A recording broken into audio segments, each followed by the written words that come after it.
Welcome to Ramnad recipes. இன்றைக்கி நம்ம ராம்நாட் ரெசிபீஸில் இப்போ சீசனில் கிடைக்கிற மாம்பழத்தை வச்சு மோர் குழம்பு தான் செய்ய போகிறோம்.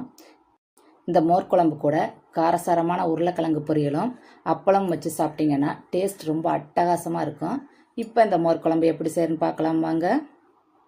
இப்போ இந்த மோர் குழம்பு பண்ணுறதுக்கு 2 பழுத்த மாம்பழத்தை எடுத்து வச்சுருக்கேன். இப்போ இந்த பழத்தோட தோலெல்லாம் உரித்து எடுத்துக்கோங்க.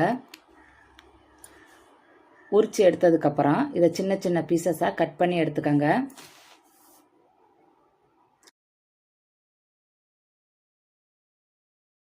இப்போ மாம்பழத்தை கட் பண்ணி எடுத்தாச்சு. இது ஒரு ஓரமாக இருக்கட்டும். அடுத்து இதுக்கு ஒரு சின்ன மசாலா ரெடி பண்ணிடலாம். ஒரு பவுல் எடுத்துக்கோங்க. அதில் 2 ஸ்பூன் துவரம்பருப்பு சேர்த்துக்கோங்க. சேர்த்துட்டு அதில் கொஞ்சம் தண்ணி சேர்த்து அரை மணி நேரம் ஊற வச்சு எடுத்துக்கலாம். இப்போ அரை மணி நேரம் ஊற வச்சு எடுத்த பருப்பை ஒரு மிக்சி ஜாரில் சேர்த்துக்கோங்க.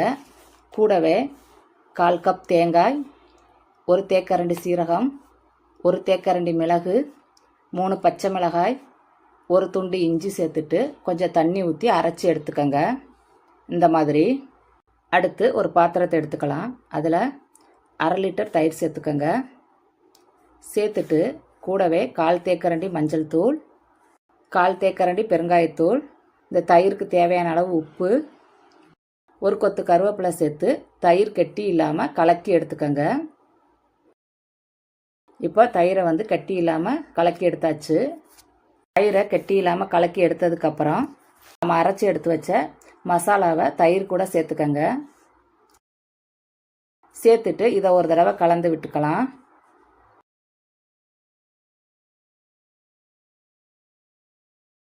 இதை கலந்து விட்ட பின்னாடி 1 கப் தண்ணி சேர்த்துக்கோங்க. சேர்த்துட்டு திரும்ப ஒரு தடவை கலந்து விட்டுக்கோங்க.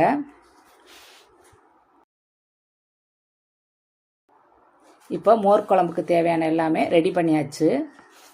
இப்போ இந்த பாத்திரத்தை எடுத்து அடுப்பில் வச்சிடலாம். வச்சுட்டு அடுப்பு மீடியம் ஃப்ளேமில் இருக்கட்டும். இந்த மாதிரி கொதி வந்ததுக்கப்புறம் அடுப்பை ஆஃப் பண்ணிவிடுங்க.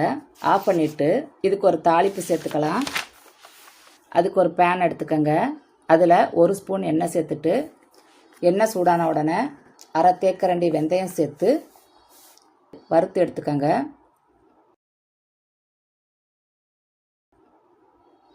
வெந்தயம் இப்போ நல்லா வறுபட்டுருச்சு. இப்போ இதை தனியாக எடுத்து வச்சுக்கோங்க. அடுத்து அதே பேனில் 1 ஸ்பூன் எண்ணெய் சேர்த்துக்கோங்க.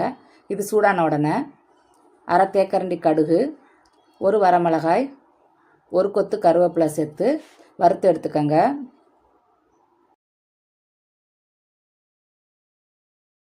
இப்போ இதெல்லாம் நல்லா பொரிஞ்சு வந்துடுச்சு.